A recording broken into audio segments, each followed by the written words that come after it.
Dear Madison Joe, it has been 28 months since God directed your eyes to the fateful video on Snapchat of a goofy kid living 12,000 miles away. But God didn't stop there. He instilled a level of pursuit in my heart that I didn't even know was possible. Slow responses, or no responses, didn't deter me from getting to know who Madison Joe Egermont was, and neither did 12,000 miles. On June 29, 2016, when I was able to see you with my own eyes and hold you in my arms, God showed me what true and immense love felt like, and He even indicated to you what I was feeling. What I'm trying to say is that the love I have for you is God-driven and stronger than anything I have ever experienced. Our union is ordained in every sense of the word. I never knew I could be in love with someone as much as I am with you. And every day it grows and you become more and more intertwined in my heart. To think that we have only known each other for 2 years and have only been in physical contact with each other for a small portion of that is ridiculous. I remember using the story of Jacob working 7 years to marry Rachel and an additional 7 years due to the deception to explain how I would do any amount of work to marry you. That was our first Christmas together. A year and a half later, we were getting married on July 7th. I thank God that I did not have to wait 7 years to have you as my bride, but God sure found a way to keep this story in my mind for our entire life. For us, 7 isn't just a representation of completion, but it is a symbol to represent your worth to me. You are everything I've ever wanted in a woman and much more. You are truly my greatest blessing, and I will never stop thanking God for giving me the woman of my dreams. You're my shorty, funky puppy, baby, sweetheart, honey, mojo, and now wife. Wow, you're about to be my wife. What God has joined together, let no one separate. This goes for Satan too.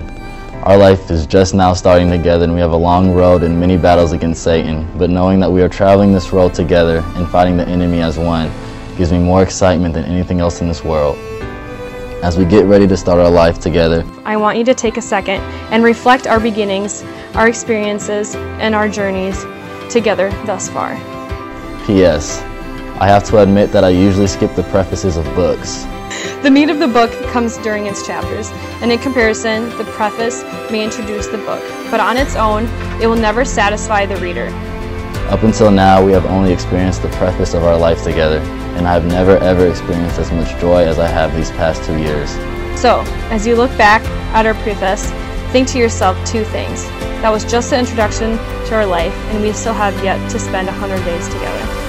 We are just getting started, and I've never been more excited to delve into chapter 1. I love you so much, my wife, forever and ever. Hubby.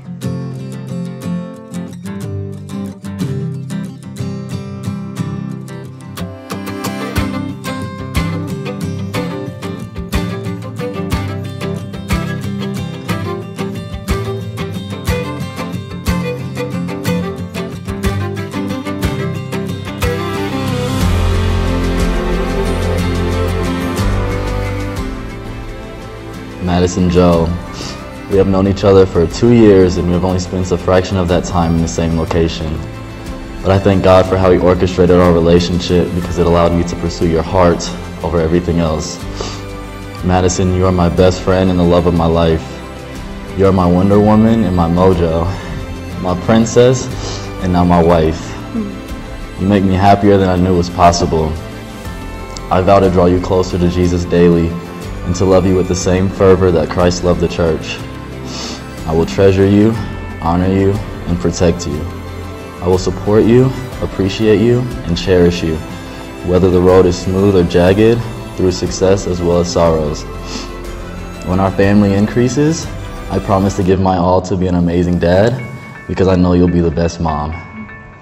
I promise to be by your side during our youthful hikes up the Manitou Incline, as well as in old age when the best we can do is hike up the stairs of our home.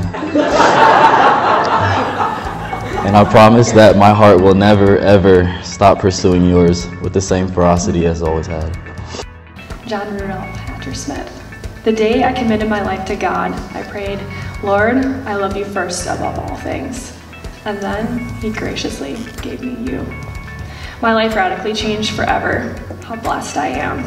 Giving me the gift of an honorable, wise, compassionate, handsome, fearless, humble, and sacrificial man of God.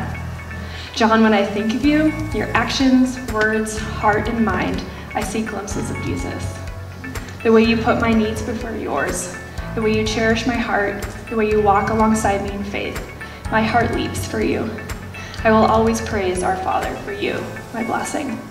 But today, I commit myself to you as your wife, your best friend, your soulmate, and your helper for a lifetime.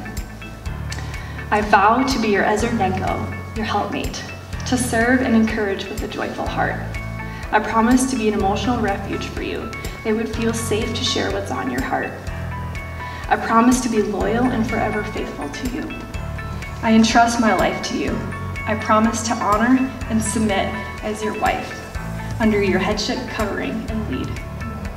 During unexpected turns and unforeseen problems, I promise to love deliberately and to keep Jesus as our cornerstone. When you help reveal sin in my life, I will examine my heart and reconcile to God. I promise to fill my cup up with Jesus more and more every day, so that I can be the best possible wife for you. I belong completely, permanently, and solely to you. Today is the beginning of the rest of our lives, to be united as one, joining together to fulfill the Lord's ultimate purpose of marriage.